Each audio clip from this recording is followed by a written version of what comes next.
المهم ان الفيديو ياخذ وقت كثير لينزل، ولو قاعد انطر فراح اسجلهم، واذا نزلوا ما نزلوا الشكوى لله.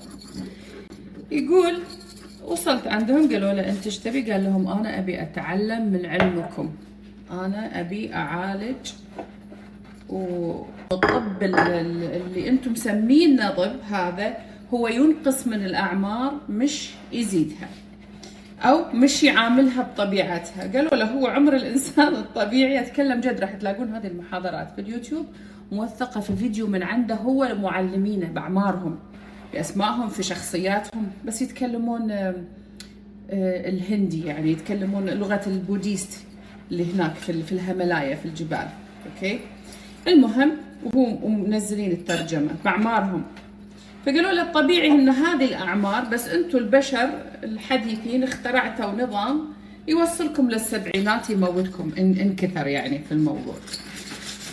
قال لهم طيب انا بروفيسور وعطى شهاده شنو، طبعا رموا كل اللي جابه في الزباله. هم للان يتعاملون في الورق حق الشجر الطبيعي، هذا شو اسمه، جلد الغزال، اسفه، يتعاملون في جلد الغزال، راح تلاقونه مصوره، وكل صفحه كل ورقه كذا تقريبا فوق المتر برديات عليها وصفات الادويه.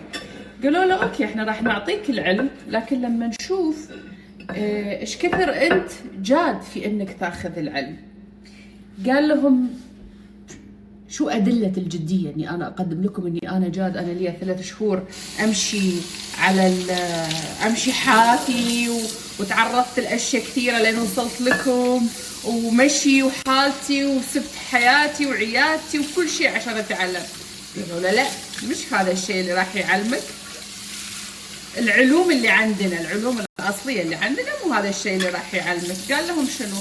قالوا له مستعد؟ قال مستعد. قالوا له أول وظيفة إنك أنت تنظف الله يعني مش حمامات الشاور، سروري يعني to say that، بس هاي الحقيقة يعني مؤرشفة موجودة. زين؟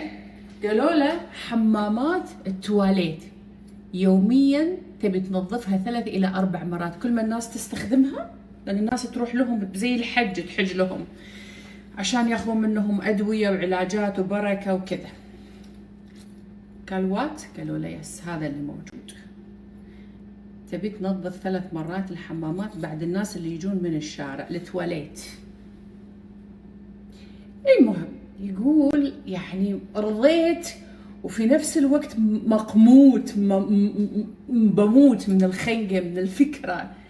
يقول لما ابتديت أنفذ في الفكرة يعني يقول يوم عن يوم أنا أدش بعذاب نفسي أكثر، وكل ما أجيهم أقول لهم ها تأهلت، يقول ارجع نظف التواليت.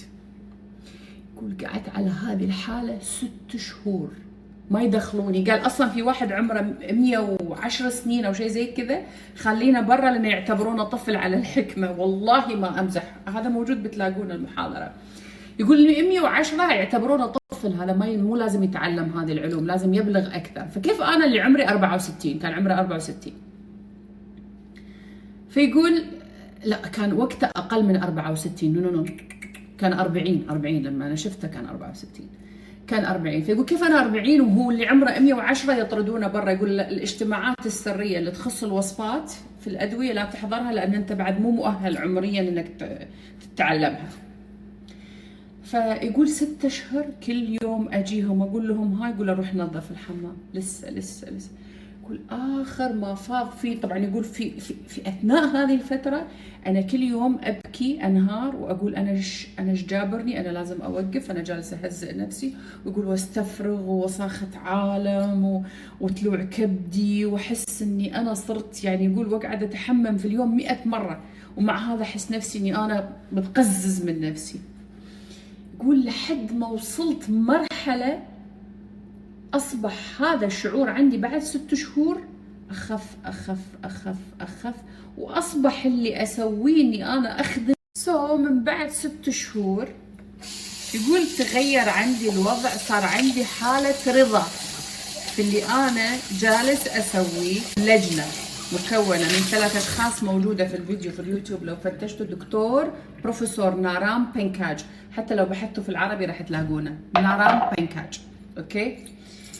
يقول دخلت على اللجنة كبيرهم عمره 300 وواحد عمره 230 حرفيا، وابو 230 هو اللي موجود في الفيديو، زين، وابو 300، وهذاك اللي ابو 180.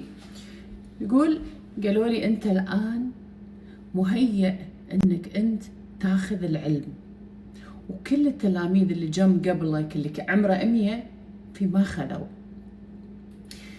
بسبب العلاقة اللي قاعدة أقولها بين اللي أنا أسويه الآن وبين الدكتور، وما علاقة اللي أنا فيه من مشروع أو شغل أو ما يتداول في موضوع الثراء وما هو الثراء. كان كل مرة أتساءل هو ليش بيعيد علينا، وعطوله طبعا البرديات وورانا إياها طبعا أكيد في جلد الغزال مكتوبة من 10,000 سنة، فيها أسرار، فيها فورمولاز يسمونها، خلطات للأعشاب اللي هي تخلي الإنسان يعيش 300 سنة من غير أي أمراض. فهو عشان كذا كان بروفيسور ناجح، وبعد كذا صار طبيب بابا الفاتيكان وكل هالزعم العالم، لأنه بالأشياء الطبيعية كانوا مخليهم the best لحد ما يغادرون هذا الكون. كنت أقول يا ربي هو ليش دائما يعيد علينا نفس المحاضرة في كل مرة في كل بداية؟ يعني المحاضرة أمس اليوم بيعيد نفس الموضوع، بيورينا نفس الفيديو، بيورينا نفس الأشخاص. كنت أقول أوكي بيكسر فينا الإيجو أو الكبرياء الزائف، إنك أنت ما راح تكون ثري في العلم، لأنه العلم ثراء، العلم أثرى من الفلوس، العلم هو يجيب لك فلوس، الفلوس ما تجيب علم. أوكي، فهي حالة من حالات الثراء الأساسية هو العلم. هو بيوصل لنا فكرة ما وصلتني إلا لما ابتديت أغسل صحون في أمريكا، وابتديت أحب أغسل صحون، إن ما ممكن توصل لأهدافك إذا ما نزعت رأي الناس فيك. واحدة، شو تقول عنك الناس؟ تقول إنك تغسل تواليتات وحمامات؟ طز. تقول إنك أنت تكنس في الشارع الزبالة وتاخذ رزقك؟ طز. تقول اللي تقوله. هذه واحدة، كسر الكبرياء في نظرة الناس لي. 2، ما عرفت قصده إلا الآن، ليش مصر كان يعلمنا هالشيء. 2 هو الرضا بما تعمل، حتى تحب ما تعمل، حتى اللي تعمله واللي كنت ما تحبه يوصلك للخطوة أو الشيء اللي أنت تحبه. يعني أنا ممكن تمارس حاجة أنت ما تحبها بس لازم تكون مشروعة لأجل أنك هي اللي ما تحبها لما ترضى عنها وتحبها توصلك بكل سلاسة للشيء اللي تحبه. شو اللي خلاني أقول هذا الموضوع؟ وشو اللي خلاني أطرحه؟ كمية الكلام عن كيف تكون ثري، الثراء الثراء الثراء، لدرجة أن في أزمة اقتصادية قاعدة تهز الكون من كثر ما في كلام عن المادة والفلوس والثراء بشكل طمع جشع من الناس. حتى الملياردير اللي عنده فلوس، أعرف مليارديرية تجار عندهم فلوس ياخذون كورسات كيف تكون ثري، I swear to God والله، يعني ياخذون كورس كيف تكون ثري وهو عنده فلوس.